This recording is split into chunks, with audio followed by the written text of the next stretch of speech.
The following presentation is brought to you by the Realm Network.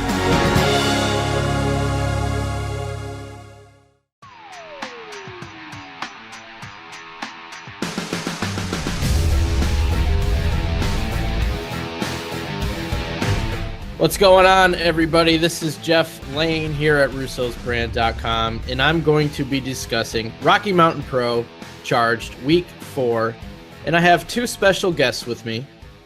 The tag team, two cool dudes, 2 stars from Rocky Mountain Pro. They're here with me. We're going to go through the Week 4 episode. First, Mr. Zero Cool. Russo's brand fans will know you from the Podcast One appearance where you were raked over the coals by Vince Russo and Matt Yaden about the whole steel cage incident. So welcome back, my man. How you doing? Doing very well, Jeff. How are you? Pretty good. You know what's funny, and I got to point this out, and this will be the last steel cage reference of the entire show, but Mr. Chris Long, who does the main editing for these Charged episodes, does a lot of work on the actual video that everybody gets to see. There was at least 10 or 11 cage match references by talent or announcers that he had to edit out of this episode. So is there anything you want to say to Chris, knowing he had to do that extra work? Chris, I'm sorry, brother. That sucks. All right. Mr. Zero Cool, thanks for joining us. Also here, your tag team partner and a guy that wears multiple hats behind the scenes at Rocky Mountain Pro. We're going to get into that. Mr. Dustin Urich. Dustin, what's going on, man? Doing good, man. Yeah, we're never going to let Tony live that down about the steel cage. No, and I don't think we should. I really don't think we should. Hell no. All right, so Dustin, those that watch the show know you're Zero Cool's tag team partner. You're not that cool. But you also do a lot for Rocky Mountain Pro behind the scenes. And I think that's something, there's a lot of people that do a lot of things back there that are kind of unsung heroes. They're not in the forefront. Inform everybody like what your other roles are besides being a wrestler on the show. Pretty crazy day. Like for a show, we have like a lot of us will meet early in the day and have like a production meeting. So we sit through that, kind of map out stuff. I help out talking to referees and everybody backstage and other production people, getting time cues, making sure people are on deck for their next match, next video clip, whatever. Try to keep the times of the matches and make sure we're not going too long for segments. I also try to help out when I can, train some of the younger students at the school, but all that stuff is like really crazy and stressful, but it's so fun and I love doing it. So yeah, and a lot of people that they've heard the term agent a lot, if they've never worked in wrestling, but they hear that term thrown around a lot, and you do some of that work for Rocky Mountain Pro. Explain your agent roles. Yeah, so I do a little bit of that too. Some of the other guys, but I try to go through and just make sure you're not seeing the same old crap in everybody's match. If everybody's doing the same moves or holds or whatever, it just gets old. So we'll try to make sure we're not doing that, make sure page, and I try to help relay at least what I interpret Vince's Vin to be, and try to go back and forth with him and some of the talent and try to help give them ideas too, because maybe there's something that they haven't thought of, or something that I just think would work for whoever's match. And sometimes it works, sometimes it doesn't, but it's kind of fun just trying to play with that and figure out what I can to help them and help the show as a whole. So well, we're here to discuss episode 4 on the Realm Network of Rocky Mountain Pro, Week 4. If you haven't checked it out, there's a free 15-minute preview up on this YouTube channel. Just go check it out. Of course, you can see the full episodes at realmnetwork.com/RMP. But we're going to go through episode 4, gentlemen. And the show starts off, and this was a running theme throughout the show, something that I loved every single part of this. I just think anything with these two individuals is always entertaining. Putting them together is even better. But we have Rolls-Royce Isaacs arriving to the building at 4 o'clock in the morning with a baseball bat, and he's waiting for Mario Vanger. As everybody knows that has watched the show, they've been at each other's throats week in and week out. They had the barn brawl. Royce dressed up as a technician, fixing a water fountain to attack Mario. He's attacked him at a supermarket. Mario shoved a raw fish in his mouth and actually bloodied him on that. So a lot of history with these two. So Royce, is there at 4 a.m., and he says that Mario is going to get it hard. What are you guys' thoughts on this whole Royce and Mario deal? I loved it. I thought it was hilarious. Royce really went out of his way to get there early and parked himself right out front with a big old baseball bat. And it's just, yeah, I thoroughly enjoyed it. I think beginning to end, like whoever watches the whole episode and the past episodes leading up to this, just like you said, all the different places they went to get at each other, like their intensity is awesome. That they want to get at each other, but it just the comedy between these two is just classic. Like, and some of the stuff they do, they don't even try, and they're just hilarious. Yeah, this is all building up. They have a match at No Thanksgiving, which is a 2-week event starting next week, episode 5 and episode 6. And I don't remember which part they're in, but they do have a match at that event. The opening in-ring, we have Mercury Matt Yaden, Curtis Cole, they're in the ring. And this is taking place, obviously, after the challenge that Hoodlum laid out last week. He wants the Mercury Pro Wrestling Academy.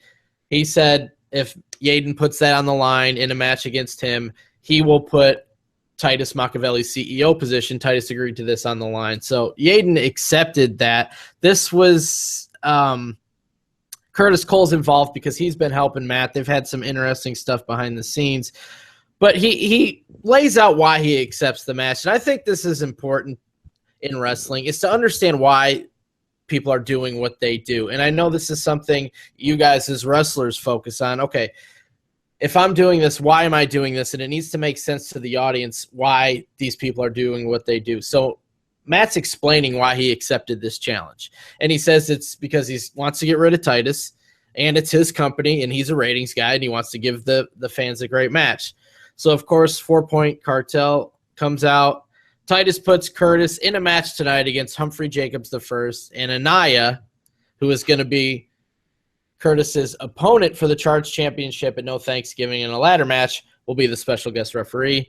And he also puts Matt in another street fight. He had one 2 weeks ago against Jason Jackson, but this time it's against Jackson and his partner, Big Vig, HR Nightmare in a street fight. And then Cody Devine, who's been trying to join the cartel, attacks from the crowd, dressed in, he had a bandana on his face, trying to fit in with the cartel. It was an epic fail. He got destroyed in like 30 seconds.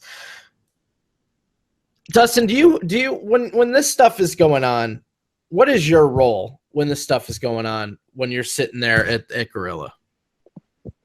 So, like I said, I try to make sure everybody's ready for their cues to go out to the ring. If they're supposed to be, carrying something, I try to make sure, like, when Nia goes out there, he's got the cup, he's got all that stuff. Okay, so Tony, Mr. Zero Cool. Next, we have a highlight package of the Lockouts champion, Aligato. I like these packages, and Kelly Dowdy puts a lot of these together. Chris Long obviously does the main editing, but Kelly puts a lot of these packages together. He does a lot of behind the scenes with the camera work. Allie's been somebody who hasn't really been featured in these first few episodes because as they're building the opponent for her. It's focusing on Nati. It's focusing on Marty Bell. The winner gets Aligato. So a lot of people that haven't followed Rocky Mountain Pro before these episodes on Realm haven't really seen what she's about. What's the deal with Ali Gatto? Well, Allie's just a really, really bad chick, man. She's she grew up in North Denver. She's got an attitude, and she's out to prove that she's the champ, and she's going to keep what's hers. She's one hell of a competitor. Matter of fact, if you look back in the Rocky Mountain Pro archives, her, Allie and Angel Trinity actually ended up beating me and Dustin in a match. Yeah, that was I think it was one of the episodes leading up to the 100th episode that you guys did. With that match was pretty entertaining. What were your guys' thoughts on that match? Did you enjoy working with them? I mean, it had to be a different experience if you're not working with women before. You know, you're normally working with men, and now you guys do a tag team against two women. That had to be kind of cool, right? Yeah, it was a lot of fun. It was a lot of fun. Any challenges for that? Like, or is it like it doesn't matter if they're Dustin, it doesn't matter if they're a male or a female, we address this match the same way. Was that how it was, or do you have to take things differently in an intergender match? Maybe a little bit differently, but different. A lot of people are, obviously the girls are going to be a little bit smaller, a little bit different timing than some of the guys, but it's still the same game. Like, you still want to put on a good show. You want to, do good for everybody. You want to win, and it was fun wrestling them. I mean, it was better wrestling them than Nikita because he hits a lot harder. So, yeah, I don't think I'd mess with any of those three. So next, this my debut on the show was in this next segment. Marty Foxy Bell walking through the backstage area, looking for a mirror. She goes into the men's room. There's no mirror, and that's a legit shoot. There's no mirror in that bathroom.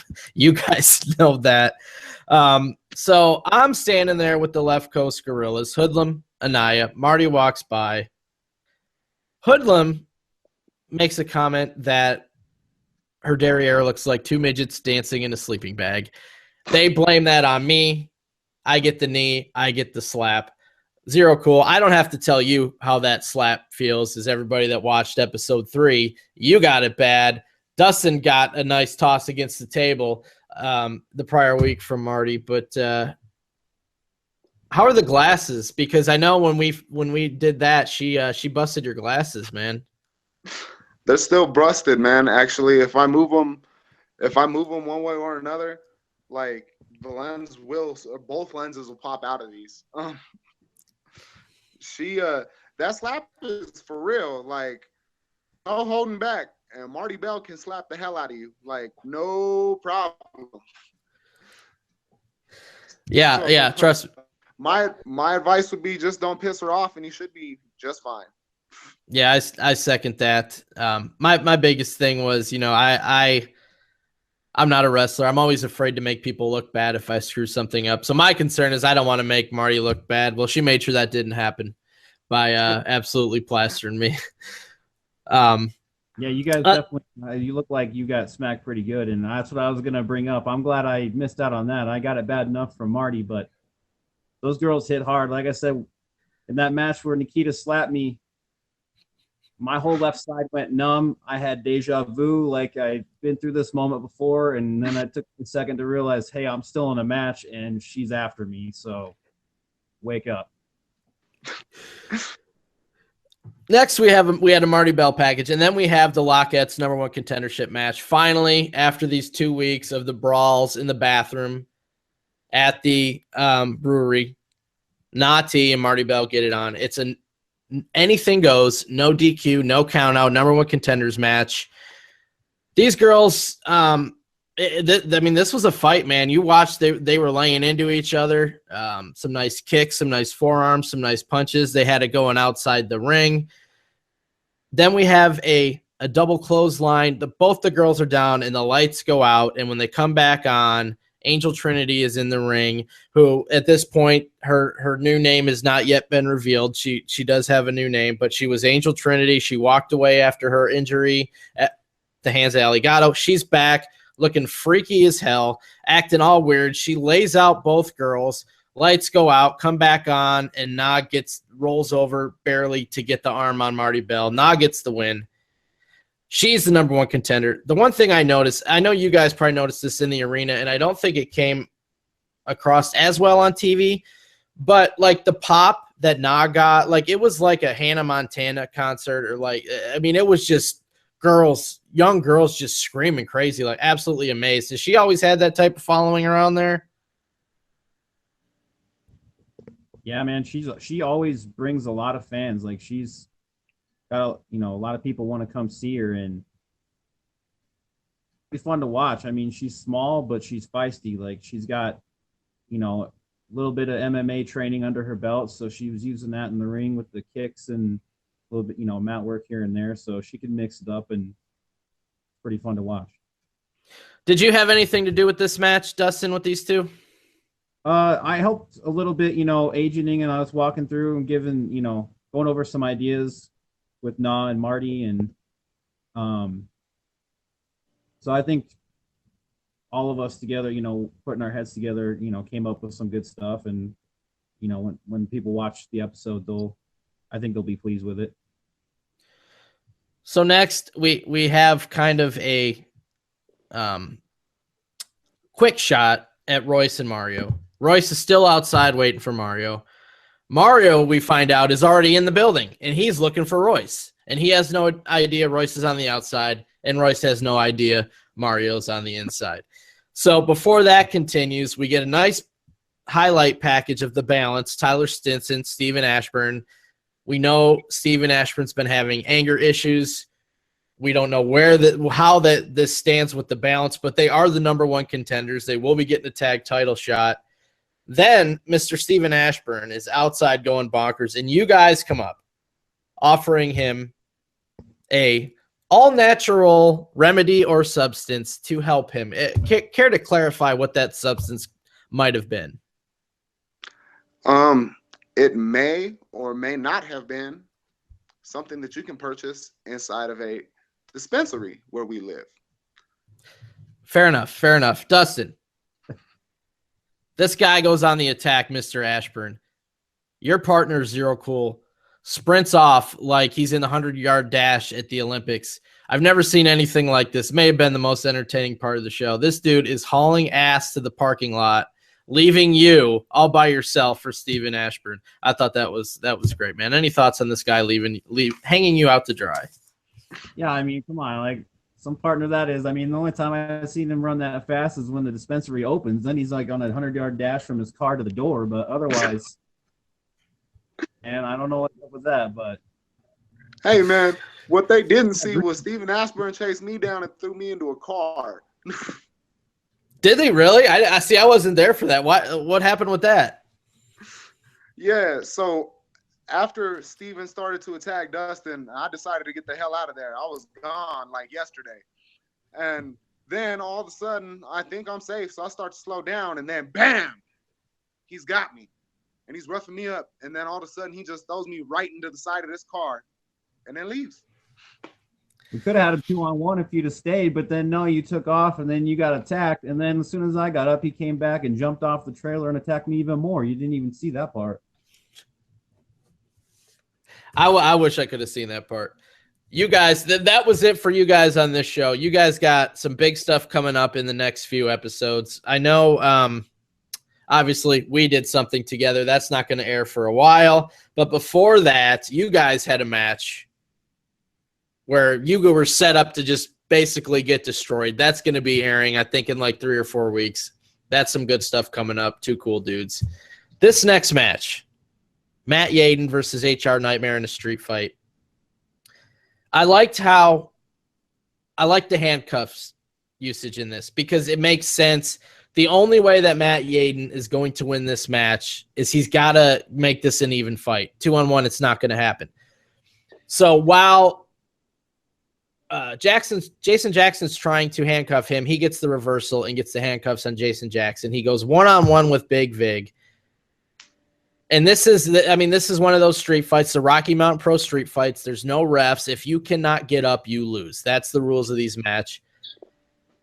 Matt hits Big Vig with this chair shot. I mean, this is one of the nastiest sounding chair shots I've seen. I saw Big Vig afterwards. What this chair shot did to him, absolutely nasty. Have you guys ever taken a chair shot that vicious? No, I've never actually taken a chair shot yet.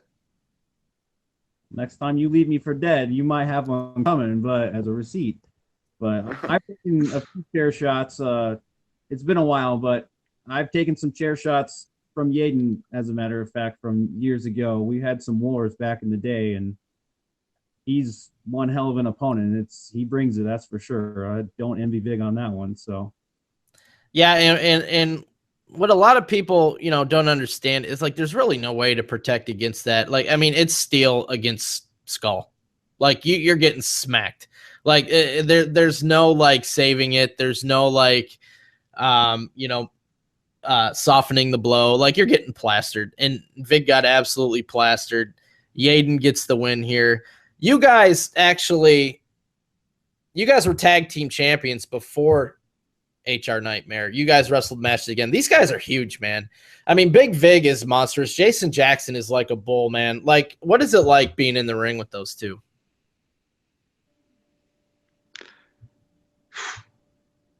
Very intimidating at first, honestly. Vig's a huge brother. He really is. And Jason Jackson is very, very mean in his own right. It's a lot of fun. It's all about a competitive spirit with those guys, and I don't know. I want my belt back.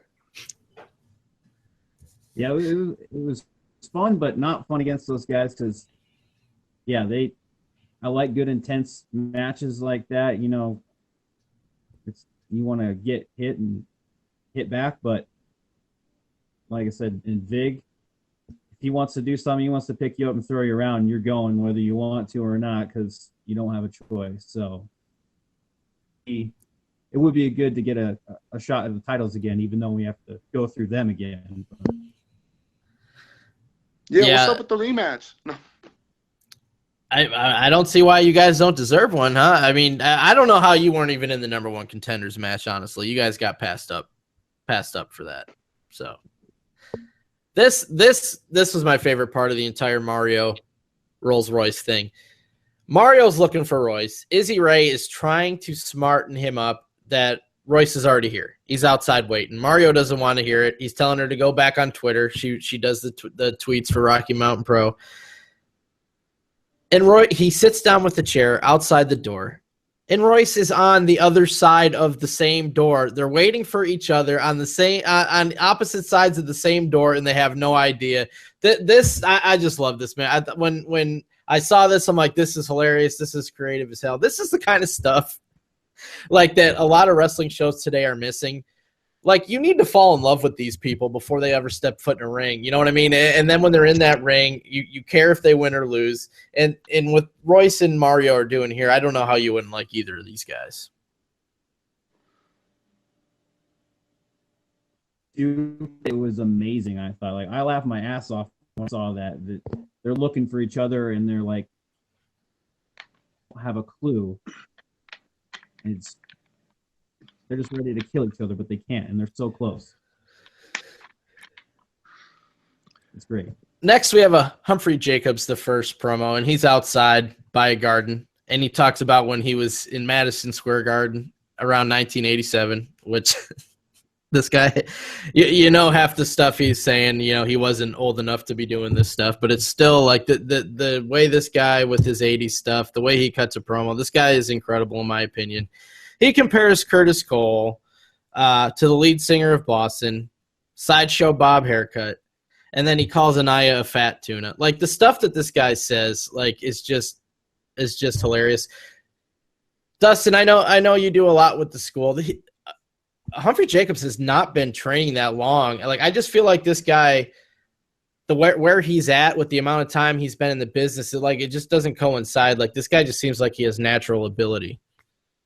Yeah, he's just natural. Like you said, he's got great ability. He's come a long way in a very short amount of time. He's trains hard. He owns a CrossFit gym. He's in great shape. And I know he studies a lot of old school, like 80s NWA wrestling. Like he knows his stuff from, any of the old school stuff he's into. And I think it shows because obviously it's working for him. So he needs to keep doing what he's doing. Yeah, and a lot of, I mean, that stuff's a shoot with him. Like, being old school and in the, the 605 TBS Saturday nights, all that stuff's a shoot with him, man. It's just great.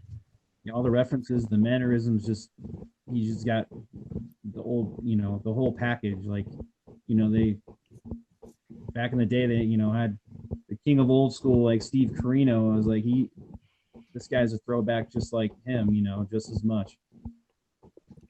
So the main event is next, and it's Curtis Cole versus Humphrey Jacobs the first in a non-title match with Anaya as the referee. This guy, he's carrying the belt the entire match while he's reffing. He's got the Colorado Cup around his neck. He's taking a nap on the turnbuckles. Like this I'm laughing through you can't teach stuff like that. Like this guy's so entertaining. And while he's doing all this ridiculousness, we have an awesome match going on at the same time with Curtis and Humphrey Jacobs. Like, this is pro wrestling to me. You know what I mean? It's theatrics. It's athleticism. It's silliness. It's comedy. I thought we saw all of this in that match. Finally, it breaks down because, of course, Anaya is not going to do his job. He's not going to count the pinfall or submission for any of these guys. So they both turn on him, try to make the save. Rocky Mountain Pro champion Sam Udell comes in after Humphrey Jacobs because they have a match coming up. Humphrey Jacobs is the #1 contender. Afterwards, he tries to shake the Gorilla's hand. They do, but then they attack him. Matt Yaden comes out to save Udell. Lost my train of thought there. And then Yaden and Udell shake hands, and then Udell takes out Yaden. So he learned his lesson from the first time, turned the tables on Matt, takes out Matt and Curtis Cole. And then we go off the air. Mario and Royce finally find each other after the show in the parking lot. The best part is this. They do not just go after each other. First, they're like, where were you? No, where were you? Like, they're frustrated from looking around all day for each other, and finally they get into it. Gentlemen, thoughts on this main event and the scene afterwards? I thought it was very thoroughly entertaining. Like you brought up, Anaya taking a nap in the corner when he's supposed to be reffing the match or holding on, like posing in front of the camera. That was gold.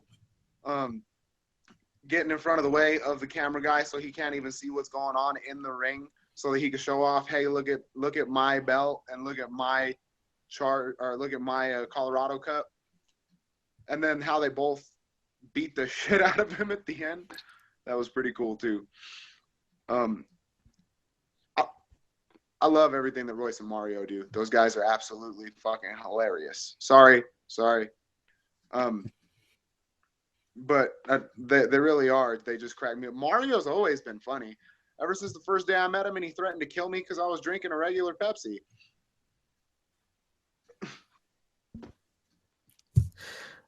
All right, Dustin. Without giving too much away, tease everybody. What's coming up in the next few weeks for Two Cool Dudes? What can we expect to see out of you guys? We got some more craziness in and out of the ring. I think everybody will get a kick out of. Jeff Lane here will make another little cameo. Might not have been his favorite cameo. I don't know. All of his aren't really that great for him, but I think they're entertaining, and I think the people at home will like it as well. Well, yeah, we got some more tough challenges ahead, but hey, we're game. We're down for anything. So we're still trying to get those title shots, in the bag. So, or in the bin, as Tony says, just like the steel cage, right, Tony? Yeah. Steel cage. Yeah, there you go. Your title shot's in the bin. In the bin, Dustin, where can everybody follow you on social media? Twitter, Facebook, all that stuff. Where can they find you? Just facebook.com/Dustin Urich. And that's DustinUhrich. And Same thing with Twitter, at Dustin Urich. Hit me up on there, follow me, check out all the stuff we're doing with Rocky Mountain Pro. We're always, if you're out there in Colorado, we're always sending links so you can get some tickets for cheap. So hit me up. And Mr. Zero Cool, where can they follow you? You can get at me on Twitter and Instagram at ZERO_COOL_20. And there's links to my Facebook page and my website on there. All right, so listen, if you have not seen Rocky Mountain Pro, you need to check it out. Episode 4 just aired. That's what we just discussed. You can see a free 15-minute preview right here on Vince Russo's YouTube. You can see the entire run so far, 4 episodes, plenty more to go in season 1 on the Realm Network by going to Realm Network. That's RELM Network.com/RMP. Full information there. I want to thank 2 cool dudes for joining me today to discuss this episode. My name is Jeff Lane for Vince Russo's The Brand. Thank you for listening tonight, everybody. We'll see you next time.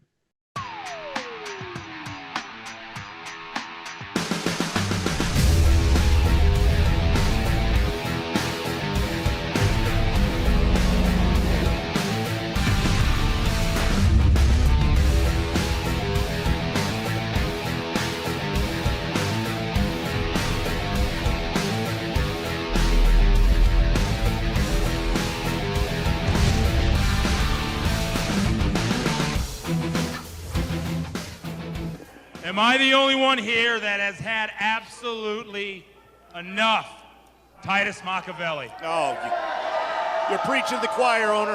Yeah, I raised my hand I know myself. there's more people here.